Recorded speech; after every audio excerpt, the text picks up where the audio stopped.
Welcome back to The Broken Brain. I'm your host, Dwight Hurst, and I am joined today, as often, by Sharon Blady, the Broken Brain's resident expert on all things nerdy, Marvel-y, K-pop-y, and just many other different subjects, as well as community mental health planning and legislation.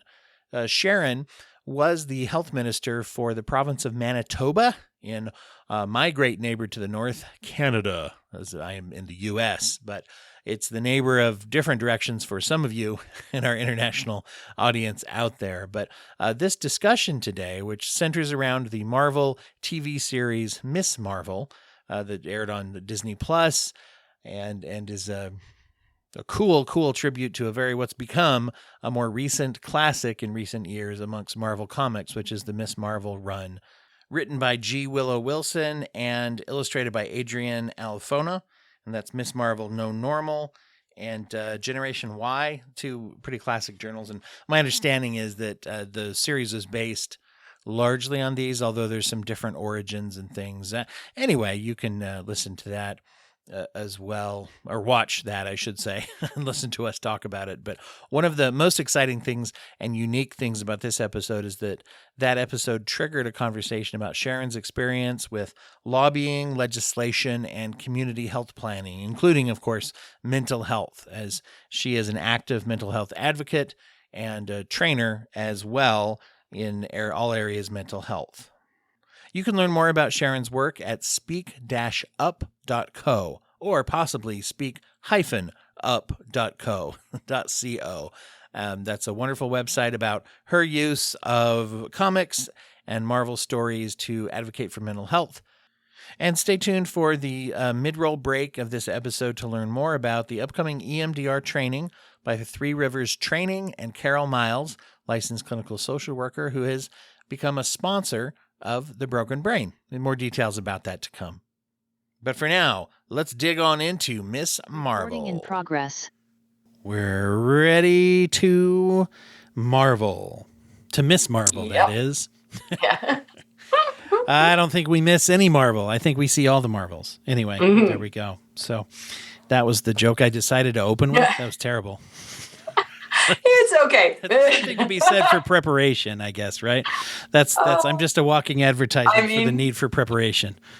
Well, no, I mean, look at it in the larger context of even Ms. Marvel and dad jokes, right? So, I mean, Yes. you just did a dad joke. That's all. That's what we'll put it down to. You're There just we go. keeping with the broader theme of family. I mean, that is one of my specialties. And so, yes, that is going to be, I think, the main thing that we're seeing that's going to come up is community and family. I think everybody who has watched and enjoyed this show, has noticed that, just the sense of community and in touch and relationships that it builds and things. I think that's one of the biggest strengths of the show, honestly. And, Absolutely. Well, I mean, you think about it, how often in the larger issue of storytelling are heroes, whether it's Harry Potter set up as the orphan, like there's always this idea of the superhero somehow as a loner with a limited amount of family or a little limited amount of sense of community, in many cases building their community through their team and, butting heads along the way. And so this is one where it's all about family and community. And I mean, if anything, she has a harder time getting privacy and 2 seconds to herself, and out of the reach of family to, do what she needs to do and figure out who she is. So it's quite the switch, and I can see why it attracted attention or came to people's attention. It's and one of the things that I really enjoyed about the approach is that it looks at, I think that when you're going through hard times, you can look at relationships around you and people as either assets or liabilities to those experiences, right? And certainly people can be, I guess, either, if you will, assets or liabilities to one's happiness or health. But I think oftentimes in the writing of these types of stories, it's exactly what you said. There's a whole different goal, which is, this person's going to rise against the odds of who are Harry Potter's parents. Of course, they're terrible monsters. Okay, we got that. And that's all they'll ever be, and they don't ever change. That's a certain story purpose that was trying to be delivered there. or they need to be rebelled against. And then one of the things that I remember growing up, my mom always had a pet peeve, and I've inherited it a little bit from her, but the pet peeve of sudden personality reversal. That all of a sudden, here's a person who's been terrible the whole series or the whole movie, and then all of a sudden they are brimming over with love for their kid, if it's in a parent role like this or something, and they all of a sudden do this right thing that you knew that they weren't going to do, and that doesn't make any sense for them to do from anything that we've seen on screen, right? Yeah. And so the great thing about watching something like this is that it's showing the strength of the relationships is already there, and all the stuff that's healthy about the relationships at the end of the show was already present. There were just obstacles that they were going through. Yeah, and or a change of perspective, some kind of evolution occurred. So to see the switch in how her parents, take to this new identity, and even to the family history that's tied to, and community history is not about, it's one of those, moments where you're like, well, this is out of character, or gee, this is the thing that has to happen in the last X number of minutes of the show to have that nice warm fuzzy ending. It's like, no, it was all about the evolution. And yes, maybe there were some aha moments, but like you say, it was already there. It wasn't, her mother is no less, overprotective. She just does it differently now. Exactly. And it makes the fact that when her mother finds out who she is, and she has this response of pride right away. Yeah. Right. And when they have the reversal, when they do a reversal, it's not a personality reversal. It's a role reversal that I think anybody who parents with anybody else has early on. Dad is saying, we trust you. And mom's saying, no, we don't. And he's like, oh, come on, we got to trust her. Well, and then later when mom is now telling the family, I was already told the family before giving her a chance to tell the family, when she says, we trust you. And the dad's like, oh, do we? Yeah, we do. Okay. And there's a little bit of a back and forth there that I think is a normal part of a healthy experience. Dad was more used to being the champion, so to speak. And now she's doing something really. Now it's like, oh, wait a second, your mom's really excited about this. Hold on, am I supposed to do this? Am I supposed to? Now? But so no, I think it was brilliant, and I think the fact that I even just think of how it started. Like, it was knee deep in family stuff. That you got such a sense of their home, her room. And I think the other part that I loved about it, yes, she's a newer character than a lot of the other characters. She's not new in the sense that she was created for this, but, doesn't have the years, the decades of a Spider-Man or an Iron Man. And so there's definitely a youthful aspect. And that as much as there were changes, she also represented, in a sense, she was us. She was the fans. So she's that girl that wants to, idolizes Captain Marvel and has all the posters and does the blog and does the animation. So I think that was the other part too that was so different. Like, we've talked about the tone of other, different parts of the MCU and the different and what I loved about the tone from this was it did reflect teenagers. Like, it had all of those things. So it had her uploading stuff. You had the social media stuff. You had all of these things, but you had that youthfulness and that love of superheroes, which, like I said, I think sadly a lot of folks outgrow. And I'm grateful for the fact that we're not two of those people. One of the great highlights of this that I heard someone say just the other day was that here's a superhero who wants to be a superhero. And that's really cool because especially in and there's lots of interesting stories people tell in the non-traditional sense and a lot of what they delve into now when they're doing this experimental superhero fiction is like really, really dark. It's like, we're going to take the Watchmen and we're going to up the ante to make, Homelander, right? Or to, whether it's Invincible or The Boys or whatever it is. And nothing against the storytelling that's being done there, but it is nice to have a superhero, even within the Marvel and the DC world, where oftentimes superheroism is a burden on the person. Even Spider-Man often, or Batman or whoever often goes through this, well, I don't want to be that. I don't want to get involved. But here's someone who's like, I'm a superhero. That's awesome. That's amazing. This is just, I'm going to do this. Yeah. and, Yeah. And then learns what that really means, of course. I mean, they have that element, but it is nice to see someone who, that part of her personality never really wavers, is that she wants to be a part of this world and that she wants to contribute and help out.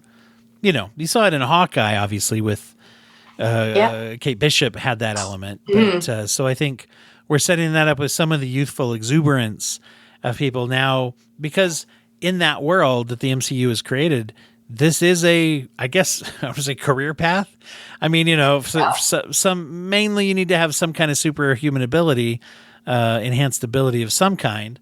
But it's basically, it's a real thing that exists in that world, right? Something to aspire to, so to speak.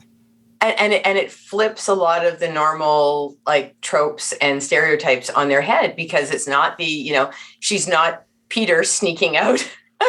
So yeah, she does still pop in and out of the window and hangs out but she's hanging out on the porch roof with her dad at the end, and all these kinds of things where, yes, there was some sneaking out, but in the end, no, her mom's the one that makes her the outfit, as opposed to going, Peter, that kind of thing. So it was, which again had the precursor of, no, you can't go to this cosplay thing like this. And then here are these like matching, father-daughter Hulk outfits costumes based on traditional attire. Like it was so you had those little nods there, but that's what I loved about it. And I mean, I even loved just the way it opened up. Like I just had so many flashbacks in terms of like houses and families and people that I've known into that dynamic where, there's the banter, the back and forth, one person's trying to meal, all these just different things, the conversations, and, the privacy of one's bedroom and how that's, and so, yeah, to see her enjoying all this, and the idea too of the cosplay, right? Like she was, you got to see somebody making that costume, and the idea that it was for a con. Mm-hmm. And then of course, where does this stuff happen?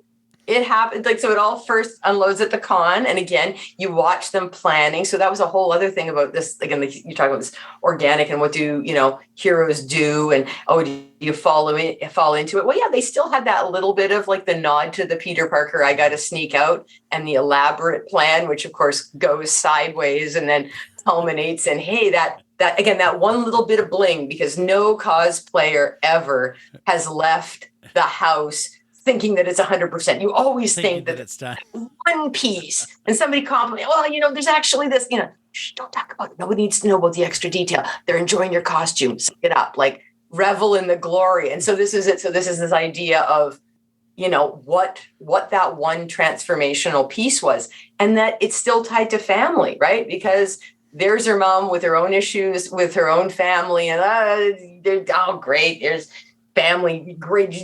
We're always dealing with stuff being downloaded from family members, right? It's like, oh my God, here's somebody shipping stuff across continents and oceans, and their grandma sent it, just put it up in the attic, whatever. It's more stuff to do with later. And then meanwhile, it's the thing. Yeah. One of the really defining features of this whole series, when you look at the relationship patterns, and I think this ties in from the very beginning and all the way through to the end, but it's highlighted by the story of her grandmother being lost at the train station, right? Mm-hmm. So I look at it and I see the greatest threat throughout this whole show. Yes, she has to save the world, but that's kind of secondary. Yes, she's got superpowers, but that's kind of secondary to the story.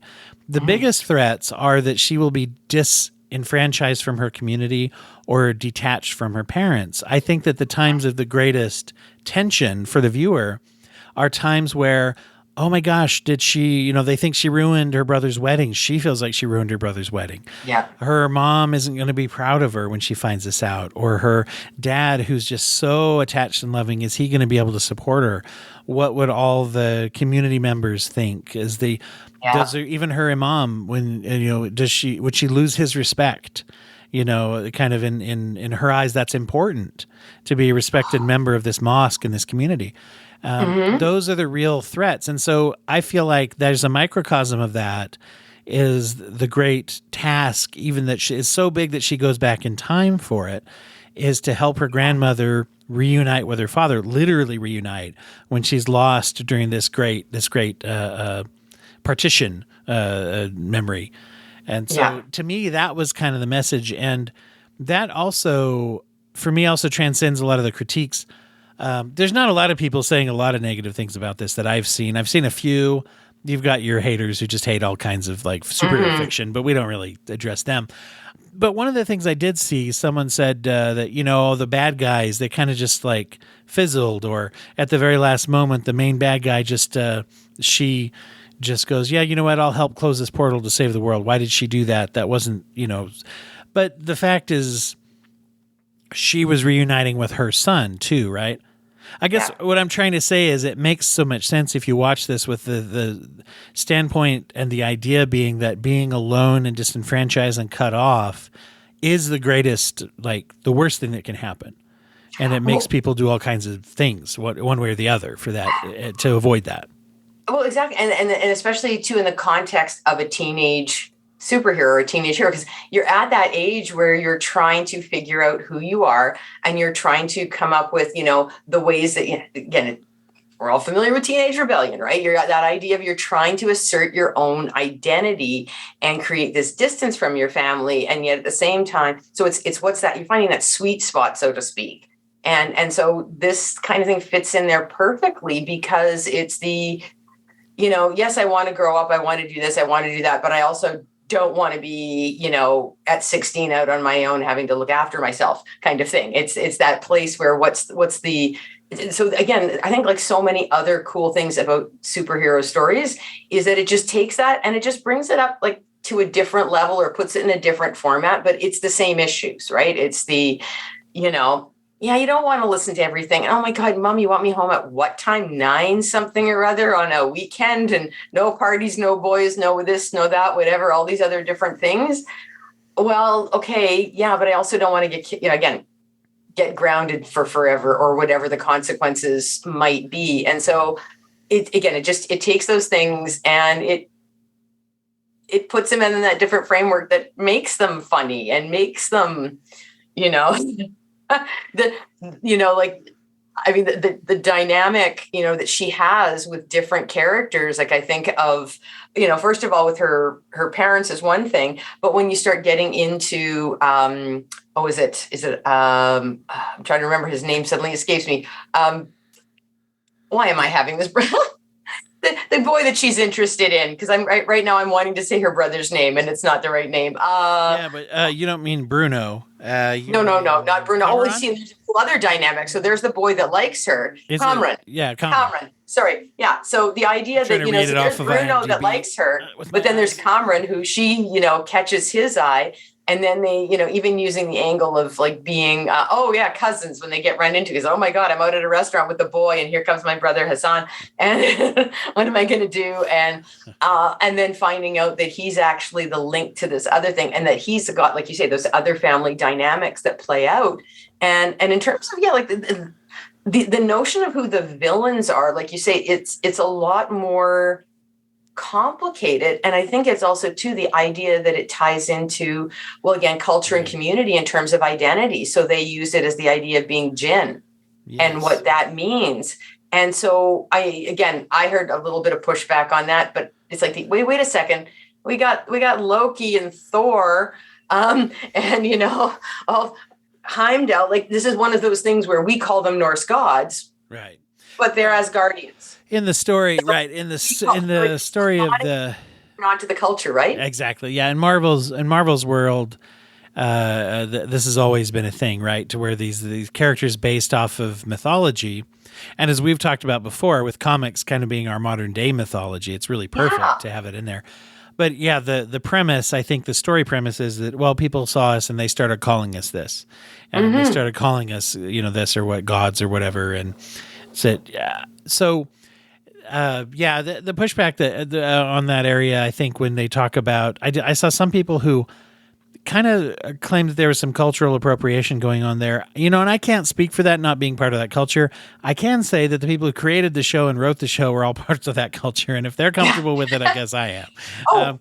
And I know they don't speak for every member of their culture either, so I'm sure there's a discussion to be had there that I'm that is above our experience and pay grade on this podcast. But Well, putting respect out there, but it was created by people who have a love for the culture and I think that's the other part of it, was that there was so much cultural representation in terms of language and subtitle and speaking and whether it was even complete phrases, and yes, you got subtitles, or even just the little words that get integrated, like bitte and things like that, these other little things, which is again the way families will speak, where you might be moving, if you're an immigrant family, you're communicating in this hybrid language that's a little bit of both. And so to see so much of food, culture, oh my God, that wedding ceremony again was just, I've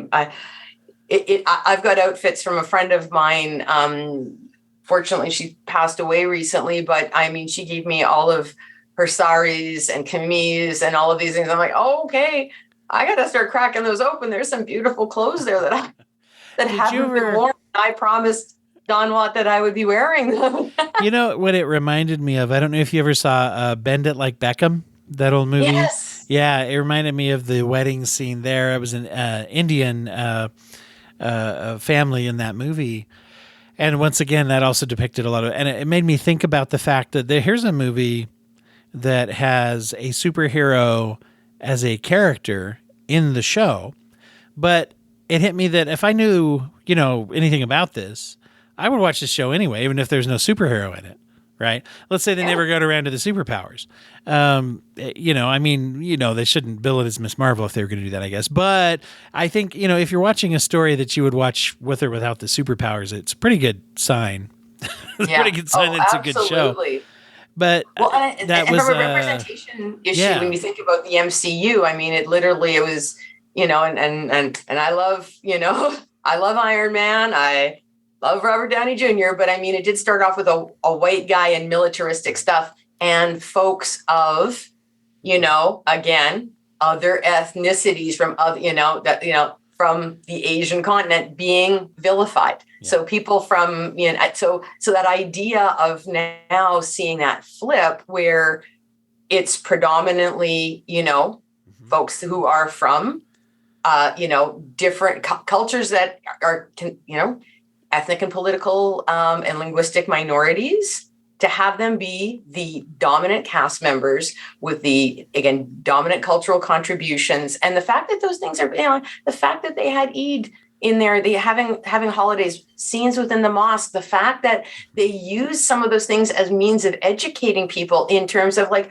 showing the ritual washing, but also showing when the Department of Damage Control shows up and it's like, hey, and the next time take your shoes off. Yes. Like those kinds of integrated, there was some education going on in there, but it wasn't in any kind of weird, like, okay, like we have to spell this out, let's bring out the crayons. It was done in very organic, again, community and family related ways. There was so much, again, background information that was passed on by like aunties having conversations and, oh, well, let me tell you about your great grandma and those kinds of things. Again, those organic ways of doing it, where it's like, yes, there we've got some exposition and we've got some backstory, but we've got it organically and we're finding it out at the same time as the main character, because they know that this auntie over here is like, not only a fountain of knowledge, but if you ask the question the right way, as much as she claims her lips are sealed,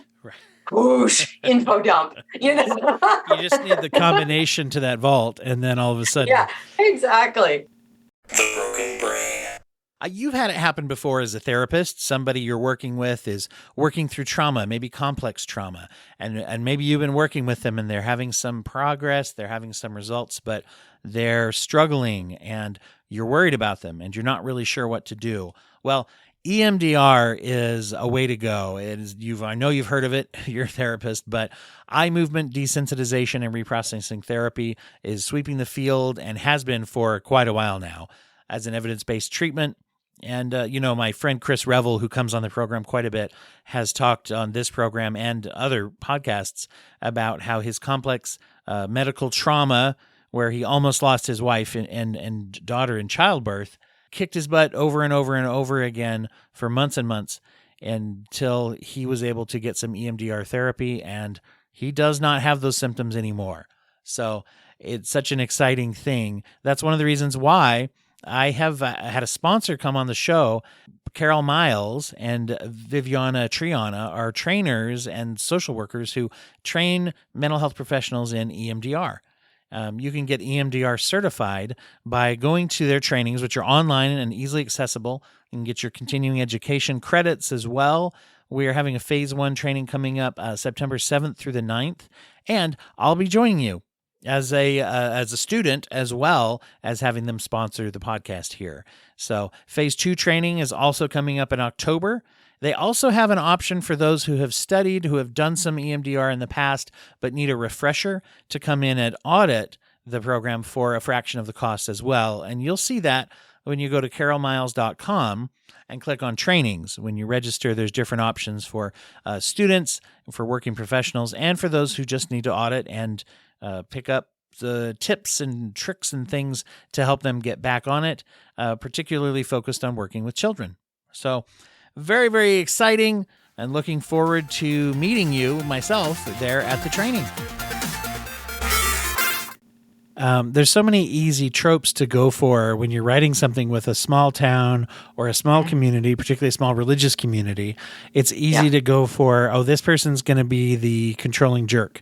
This person's going to be this. And by the way, the whole culture needs to be escaped from in some way. And actually, so one of the things I really liked was the highlight of, like when her friend was running for the, essentially, I'll get the name wrong, but essentially a member of the member of the Mosque Council, member of the council. That's the word I was looking for. Yes. Yeah. And looking to modernize some of the attitudes and things that the young people that are staying within the community, the young people, in order to be progressive and in order to be who they are, they're not leaving, they're staying, many of them. And they're, pushing for appropriate changes and acceptance and things. And to say, here's a young female Muslim who's, pushing things forward and is loves her community and loves her culture. That's a kind of character that we don't always see depicted, Well, and the wonderful combination too of her character, of Nakia's character being one where it's like, yes, very modern, wants to progress, wants there to be a young woman on it, but at the same time is one of the young women that's choosing to wear a hijab. Yes. When others are shedding it. So in other words, she's doing something that women from a previous generation older than her, you'd expect it to be the other way around. So that reflection of the different things, the reflection too of even Hassan's marriage and who he marries, and the idea that again, that Tisha's family is, you get the impression that she's probably a convert. So that idea of, and the fact that it's, a Black Muslim woman, it's just like, it was all of these different things that, rather than, like you say, having those, oh, here's this small community, let's fit in all the tropes. It was like, no, let's show all the diversity. Yeah. Let's show all of those things and let's blow some of those up. And in some cases, you do get, I guess you'd say, baited with the, they're throwing this thing out and it looks like that just blew up in your face in terms of the stereotype. Yeah.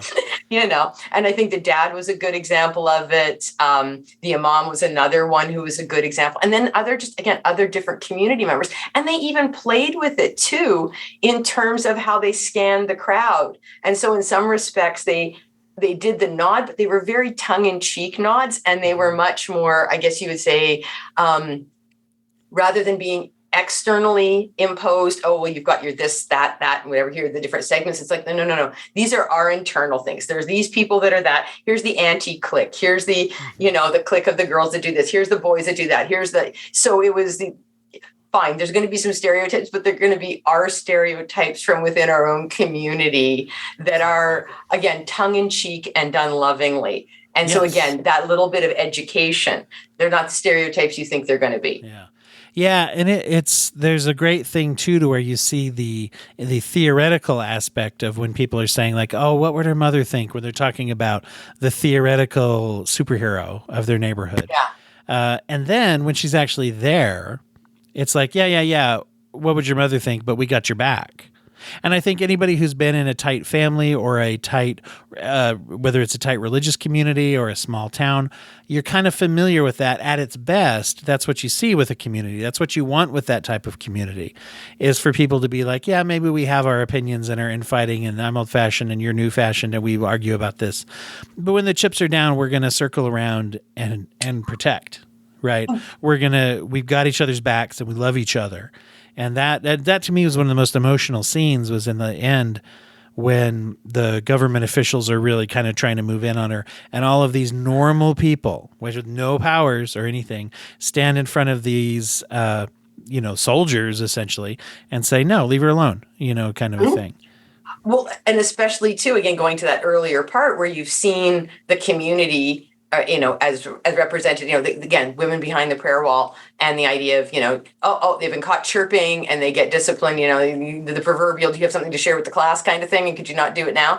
And those kinds of things were, again, on one level, you go, oh, okay, this is meant to show or reflect a, oppression, or again, whatever we think the stereotypes are. But again, the very people that were acting in that kind of disciplinary way are the first people to hand them really bad baseball caps to supposedly hide. Because again, if we're going to play with the trope, let's play with the Marvel trope of, oh, look it, have a baseball cap. You're clearly in disguise and you can walk out into the world and no one will see you. No one knows you're Captain America. The ones that will surround you and defend you. So I think that was the other part. And I think, considering how many, all of our conversations and these, have always been around things related to mental health, I would argue is that this one is so much about community mental health and well-being, and the idea of looking at her and her superpowers. Really, they come from history, community, and evolving relationships. And it's not to say that those relationships are perfect, and they're not, but none are. And I think that's the other part too, is that like we all go through different things, and I think sometimes, especially if we have come up through trauma or other things, we can get ourselves caught in a trap of, in our healing and recovery, wanting to, seek whatever that perfect thing is that we didn't have. And then we set ourselves up to fail, because there is no perfect, and the last episode, no normal, right? There's no normal.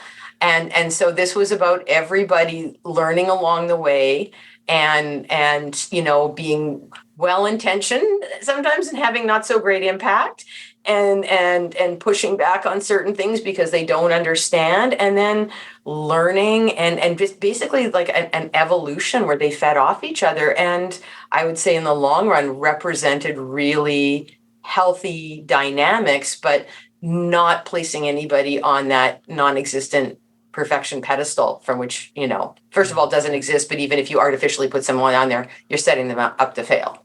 Well, if you look at what they call attachment patterns psychologically, right?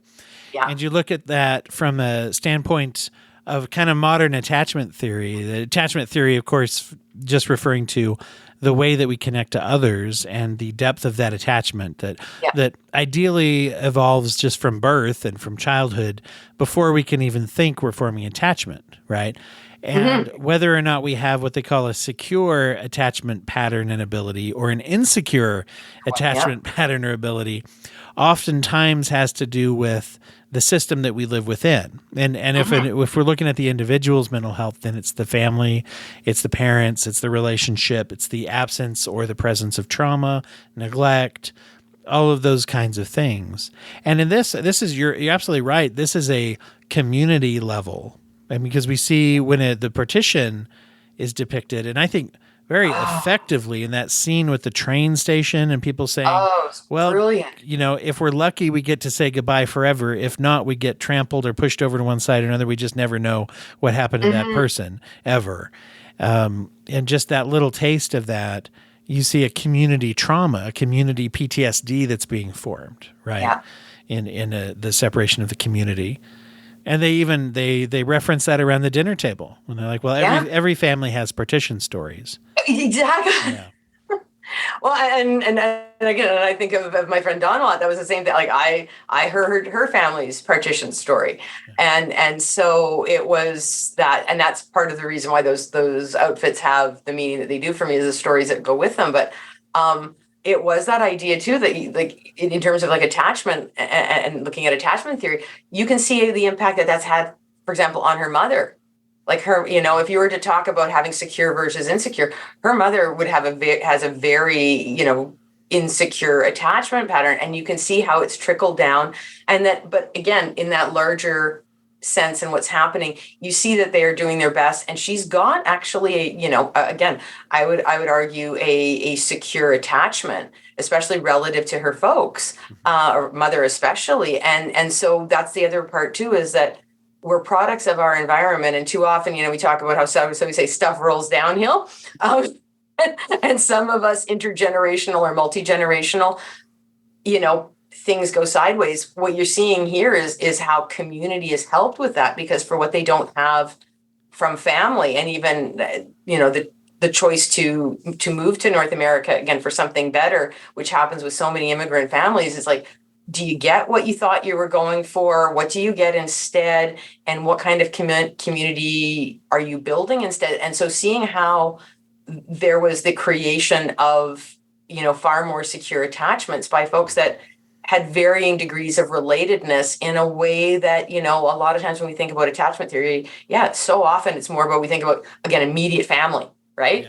Yeah. We get caught up in like, what was your relationship like with your folks? And you're like, okay, that's, again, crucial, but what's also the larger thing? Because sometimes it is that proverbial, it takes the village, right? And sometimes it's the village that makes things right. And I think that was what I liked about it when we say this larger theme of community, and how that was here in a way that hasn't been present in other things, was the role of the community, and knowing that families don't have to be perfect. And we saw it with Kamran's family. We saw Bruno's situation, that, Bruno's integrated into that community, at a level where it's like, he's dancing at the wedding, and he seems to know what he's doing. Yeah, he knows the moves. He knows the food. He's been he's been adopted in. So that was the other part too, is that he's that insider outsider. He was it was brilliant. One of the highlights of this type of attachment difference we're talking about is that you're absolutely right. I think Kamala and her generation, they have a more secure attachment that's been provided by their parents. In fact, you have to have a certain amount of security to rebel the way that she does. You can rebel, but the way she rebels is she rebels and fights with her family with the full expectation that we'll work it out. And when she's sad about the fight, she's sad about hurting her father's feelings. She's sad about her mom not trusting her. She's sad about all the things that you'd be sad about with a nice, secure attachment to your parents, so they care. And that's what hurts, is that we're not connecting.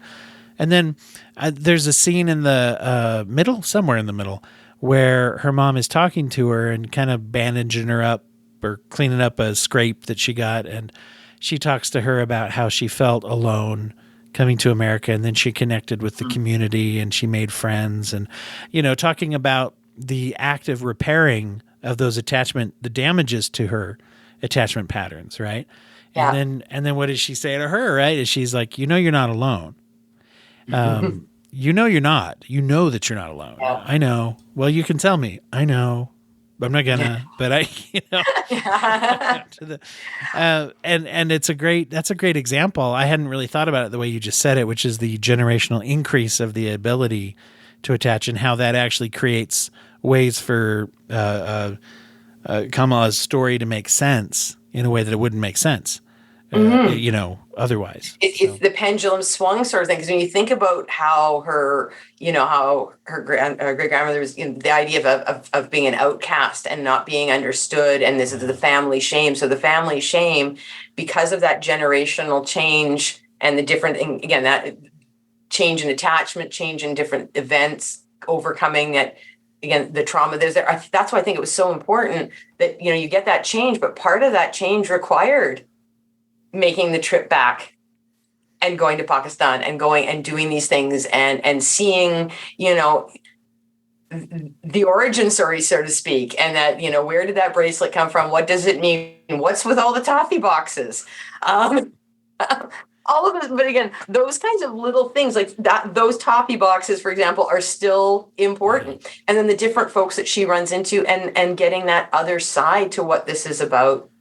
And that honestly, in the end, the idea of like Kamran being able to approach Kareem for support when technically they are, enemies according to this dichotomy that was created. So that was also one of those acts of bridge building and again, attachment there, because, in the same way that Kamala was raised again by folks trying to rebuild attachment, Kamran was raised by somebody that was just, it was agenda. And, she had, there was some, I'd say parental inconsistencies depending on whether things aligned with what she was trying to accomplish at the time. So she was running a little hot and cold. And, hey, if Kamran has got a, insecure attachment or disorganized attachment style, wouldn't surprise me. We didn't get to see enough, but wouldn't surprise me. Well, and even his, his little journey, and I don't know what we'll see of him, and we never know with these projects who will come back and when and how, and, will it be in a year or 5 years or 2 months that they have their own Disney Plus series or whatever. Yeah. But, we see what would usually the trope would be, here's his supervillain origin story, and he just starts taking people out. Mm-hmm. But after she defeats him and stops him, she then saves him. She protects him. She tells him how to get out of town. He winds up with the red daggers in the end, and we don't know where that's going to go. Is it going to go anywhere? Will we ever know? Who knows? I don't know. But the fact is that once again, that turns against that trope of just like, the bad guys all just need to be killed. Instead of turned, sort of a thing, or there's a lot of this that goes back to this idea of how hurt, the old expression, hurt people, right? Yeah. Kind of thing. And if they can, if we can have our needs met, we're not as likely to hurt people. And, that's I think that's a cool thing that we're seeing in fiction and superhero fiction now. Some people are like, I just want the evil to be evil and, whatever. And it's like, but that's not really very interesting, and that's not really how life works. No, it isn't. And in some respects, the motivation, it loses, there really isn't any authentic motivation. And so therefore, again, we get into this idea of there's always got to be a suspension of disbelief. And, it's one of those things where it's amazing what people will suspend, their disbelief for the purposes of a superpower that does this, does that, whatever, but then having a story being undone, not by whether I believe in big green men or girls that shoot these little crystal things out and can do this and do that. It's really? Her mom did that? Or so-and-so? Like, that doesn't make sense, and then that's like okay, wait a second. So I believe in aliens. I believe in this. I believe in that. I can do all these. I can conceive of all of these things and have no problem with this. But then somebody's going to say something or do something that might seem minor, but is actually inconsistent with the psychological realm that you've created. So it doesn't matter what the bells and whistles are. And I think that was another part too, because it got into this whole idea of, the idea of these different worlds and opening it up, and the idea of one, creating or overtaking the other. And that, again, there was a survival mechanism there, but it was that notion of like, what are the consequences? And that this is what we often see sometimes is when there's a motivation, and what puts somebody into the villain category is that they are so caught up in doing the thing that it's the only consequences they see is getting what they want. And unless they have that aha moment where it's wait a minute, okay, hold on. And realizing that maybe this thing that they've been really gung-ho for is not the thing that it's going to be, or that it's going to come at some kind of a cost. Yes. That's maybe where you have that, redemption or potential for redemption. I was looking at, and which of the characters is Kamra's mom that we're talking about? Is it... Maniba. Najma? I think it's she's Maniba Khan, because it's Maniba and Yusuf. They're the... Oh, yes. No. I mean, Kamran's mom is what I'm talking about. Oh, Kamran's mom. Oh, yes. Yeah. Okay, hold on. I'm trying to remember her name. Najma. Is that how you yes. say that? Okay.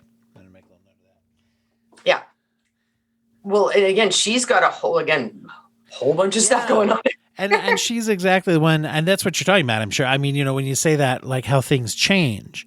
And this is, once again, I mentioned, people criticize like, well, she just changed and all of a sudden she did what was right. And it's like, well, she wanted to go home. I mean, going back to this concept of, my cut off from my world, cut off from my loved ones, being alone, all that is, that's the worst thing that can happen. And so she's been fighting to get back home.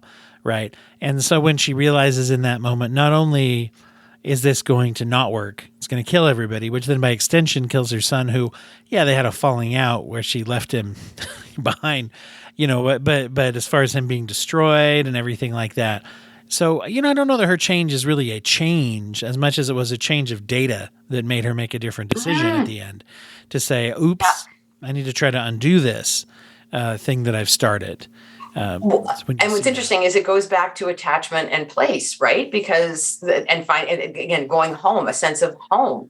And so in some respects, it's the other outcome of, shall we say, the immigrant journey or the displaced, being displaced.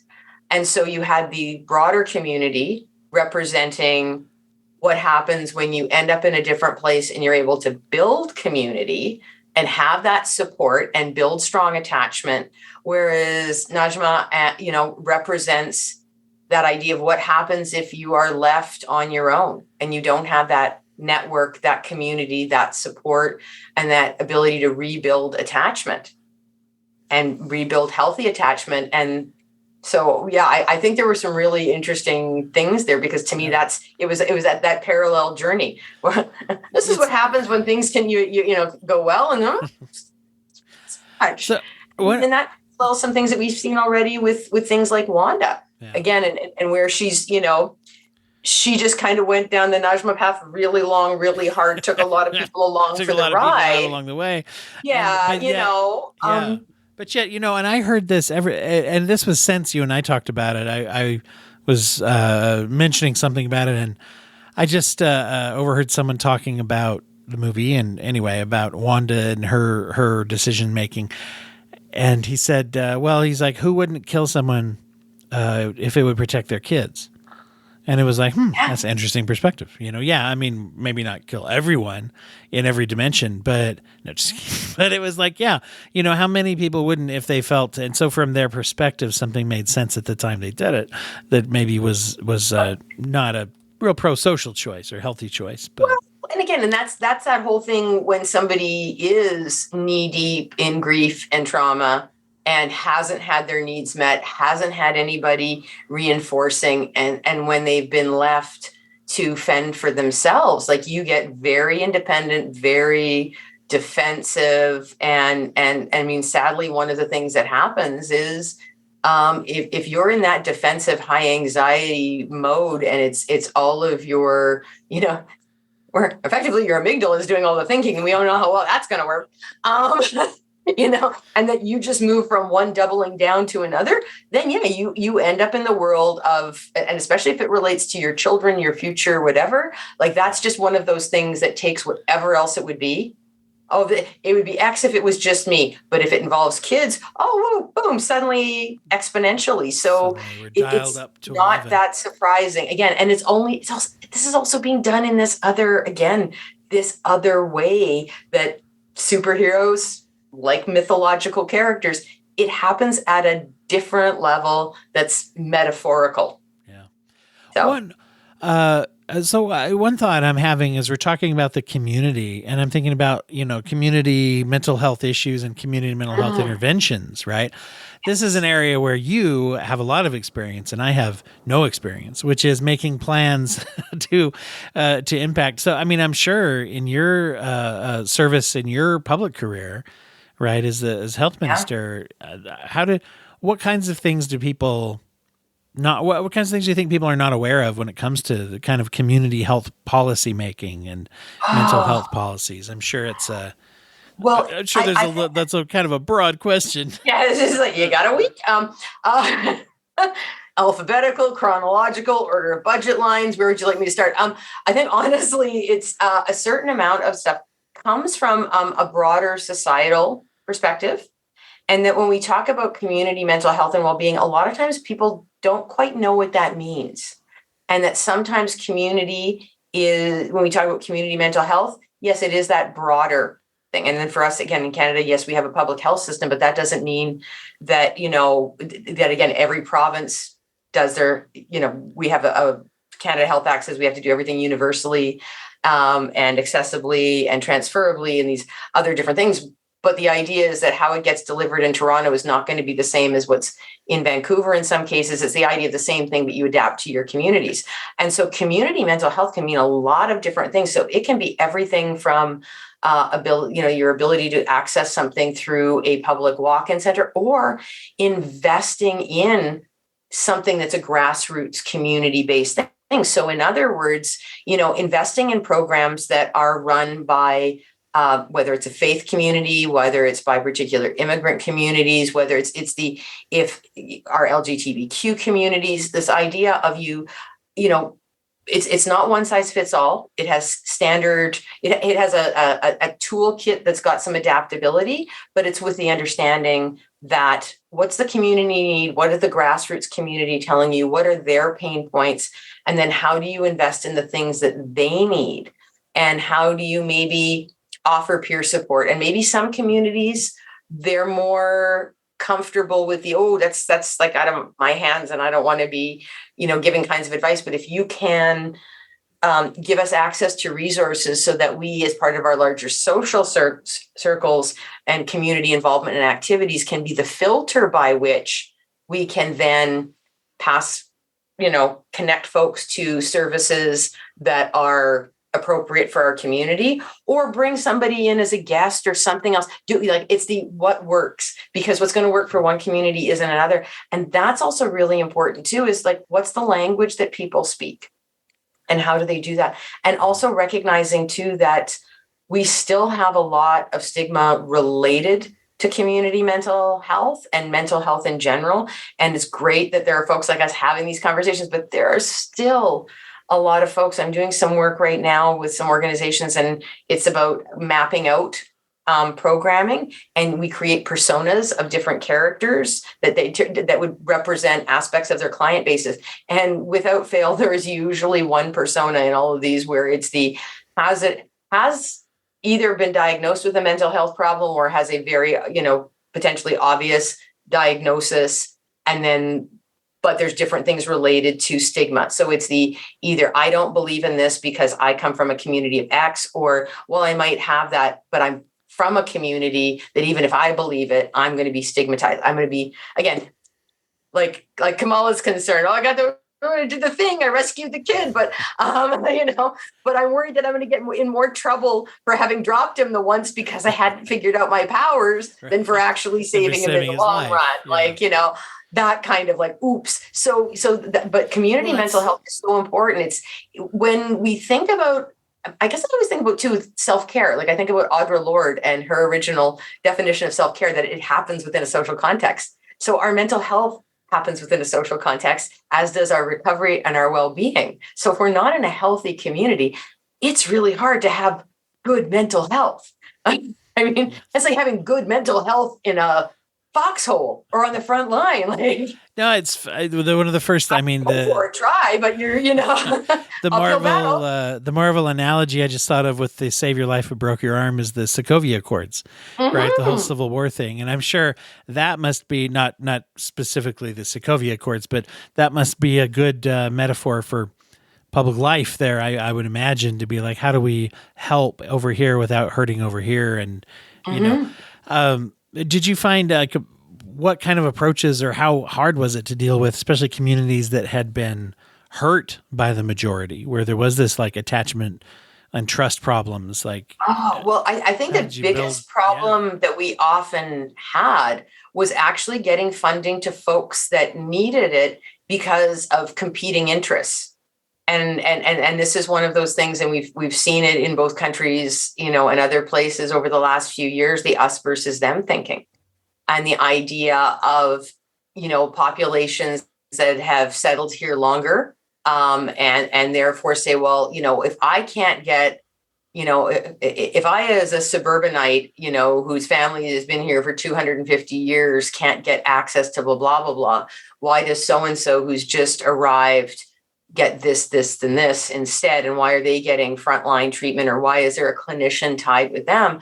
And it's like, oh gosh, don't you, this is one of those, this is about the upfront costs. Yes, I'm going to bust my behind to get you those things. But what I'm also trying to do is help somebody else at an earlier stage and their arrival here. So they're going to need less along the way. So this is about, again, those, and they're often seen as competing interests. And I really don't see them that way. And the only reason why they still remain budgetary competing interests is because we have this, we have political systems. And again, it doesn't really matter how many parties are involved. We've got a few more than you folks, but it doesn't change the idea that somebody goes and invests in something over here while the government changes. And it's one of those, oh, well, if I say up, they say down. If I invested in this, they pull the plug on that.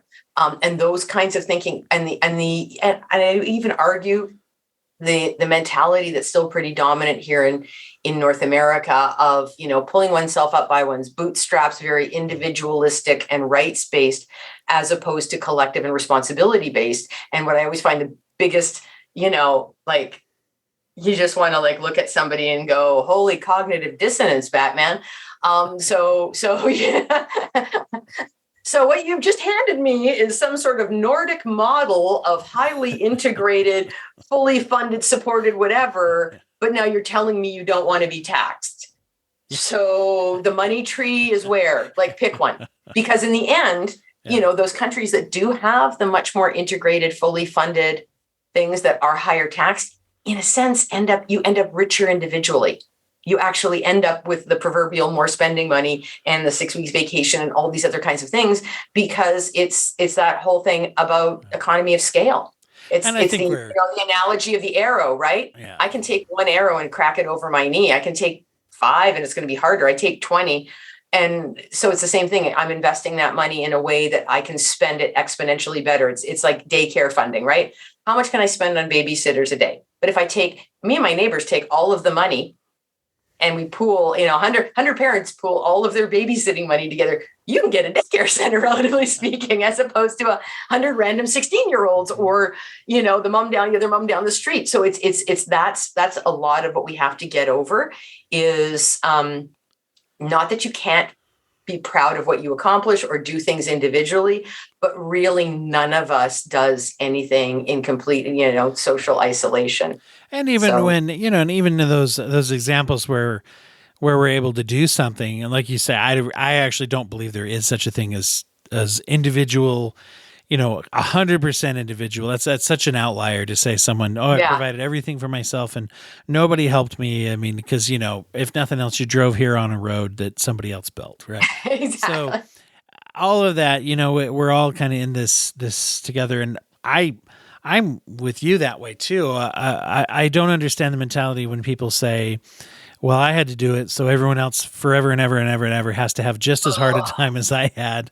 And it's like, that sounds just like you're hazing the human race. I mean, I don't know, from here on until the end of times or something, is like everybody should have to pay. And a reflection of not healing from your own trauma, because it's exactly. When everyone else is like your hazing too. Ritual. I got beaten with a hockey stick, so everybody else needs to get beaten with a hockey stick. Okay, can we talk about the fact that you were beaten with a hockey stick and the fact that, again, we talk about the stuff rolling downhill. That's, or especially when it's followed by, and I turned out okay. Oh, not nearly okay as you think you were. Because my thought is, I look at a lot of this stuff, and again, coming from the lived experience of again, mental health and cancer and all these things, how I looked at it when I was given those roles and budget of $6 billion in the healthcare of 1.3 million people was like, okay, what's my filter? What's my absolute thing? If this isn't good enough for my family, then it's not good enough. If this isn't what I would want, then it's not good enough. and it's not good enough for anybody, and that I want the best for everyone, and I don't want. And so for me, that was how I did it. I'm the ultimate, patient advocate, so to speak, in that sense. And that, yes, I'm not saying I'm not working with the doctors and the nurses. Oh my God, no, there's another barometer. Again, within our healthcare system, you want to know if you're screwing up the healthcare system. Are the nurses pissed off at you? If you have ticked the nurses off, you're doing it wrong. And nurses and doctors. So it's the idea of how do you work?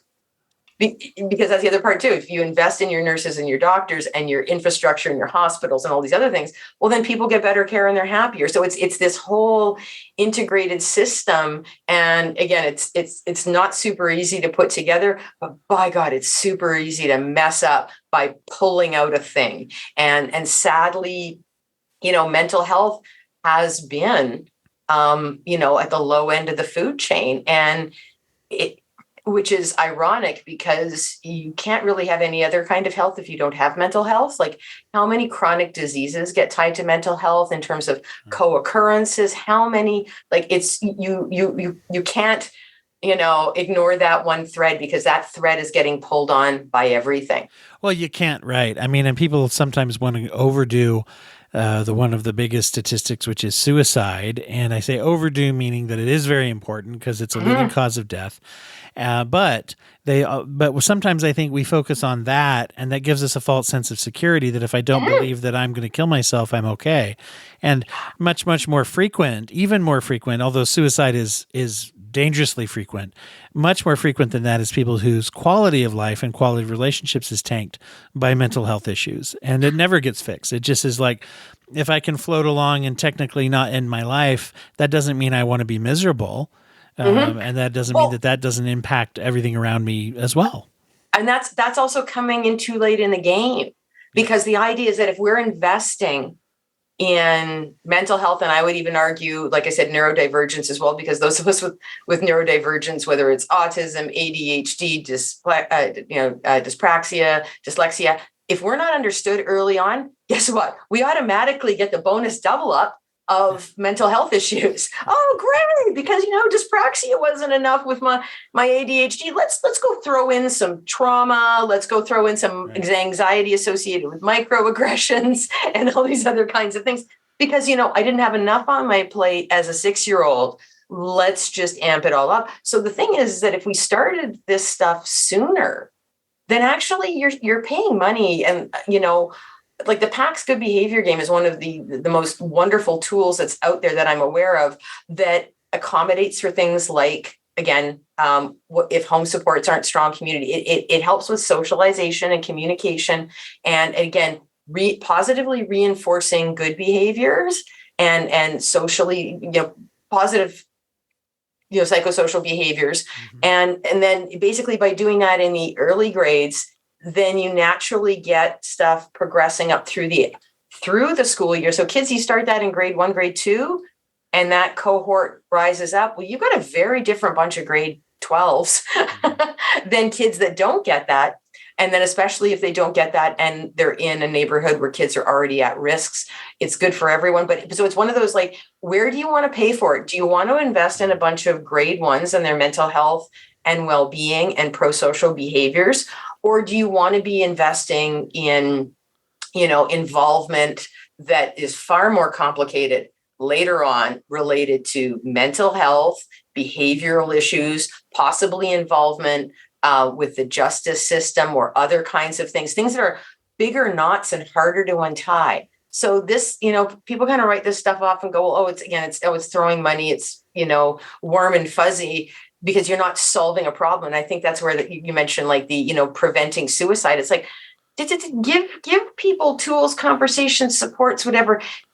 Do the easy upfront stuff more. And I'm not saying you're going to prevent this, but you're automatically de-escalating. You're effectively pulling the gas away from the fire, so that those folks that do end up in crisis, there's fewer folks in crisis, and then you've got better supports that are there for them. Because I don't know, one of the issues we have here is who's allowed to diagnose, and that, I'm not going to call it gatekeeping, but it's a case of we have rules that will in a sense, prevent somebody from accessing treatment because they can only access it. It has to be a particular level. And so then what happens is, but you don't have enough of those people. They're very expensive, hard to come by, hard to train. Not everybody wants to do it. And so they end up overworked because how do they simultaneously diagnose at early ages as well as treating more complex cases? And so we have to do some of those things as well, where you want to have, good community mental health supports, create, and you can even call them, transitional or you use some other, word that says it's a preliminary diagnosis by another professional that then affords them access to early stage interventions and supports.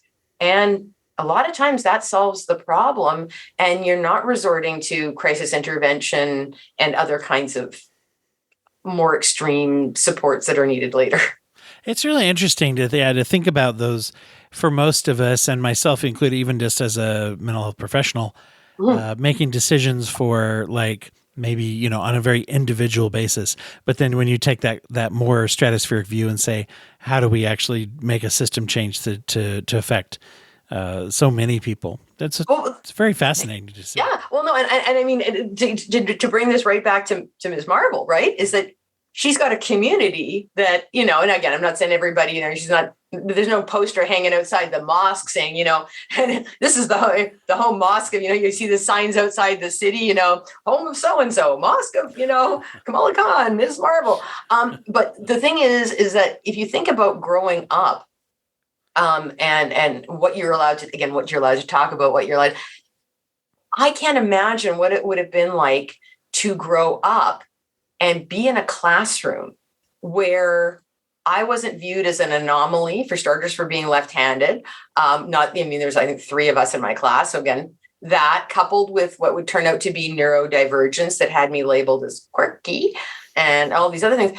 Had it been a case of we had conversations around these things. And again, I know the language around learning styles is considered problematic within the academic industry, but the academic field, educational field, but just, I'm going to borrow that term with little air quotes around it, but the idea that we each learn differently. And some of us are more visual, not because it's a preference, but because maybe we have dyslexia or dysgraphia. And so therefore visual images or auditory things. And this idea that we're all doing things a little bit differently. Yes, we're all going to learn from a common thing here. We're all going to try to do things. But this, I even think of oral and written presentations, right? And you do the group thing and you're like, okay, well, you know what? Maybe there is that one person, yeah, I'm dyslexic. I'm not really good at reading, but by God, I can memorize that script and rattle it off and be entertaining as a performer because I've had to learn to memorize auditory things and perform to do my work around. Whereas somebody else is a raging ball of social anxiety, but by God, that overthinking anxiety brain, I can get that thing written, researched, and that I nailed the 5-paragraph essay. Put that together, Yeah.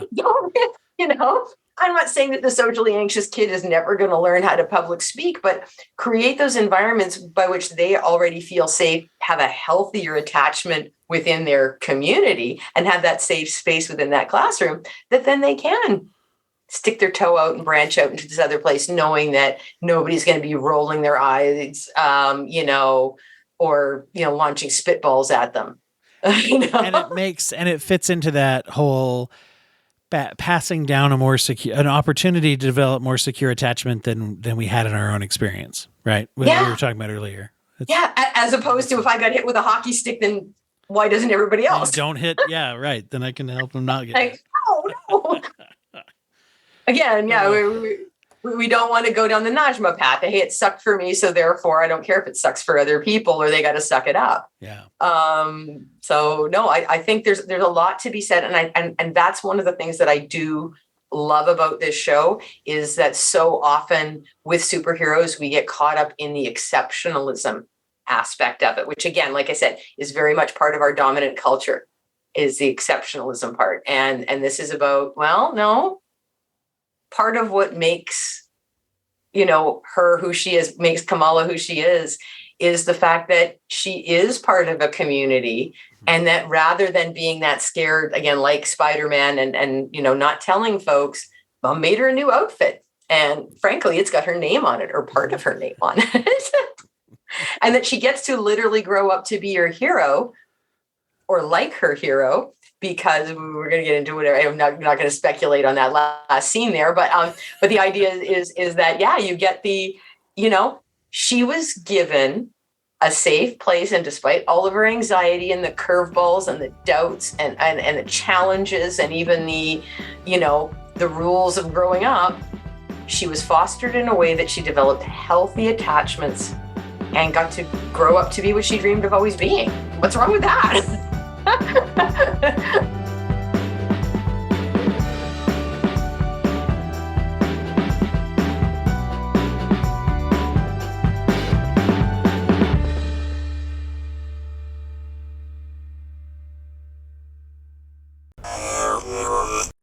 Thank you for listening to the Court Arts Podcast Network. To listen to more Court Arts shows, visit courtemparts.com.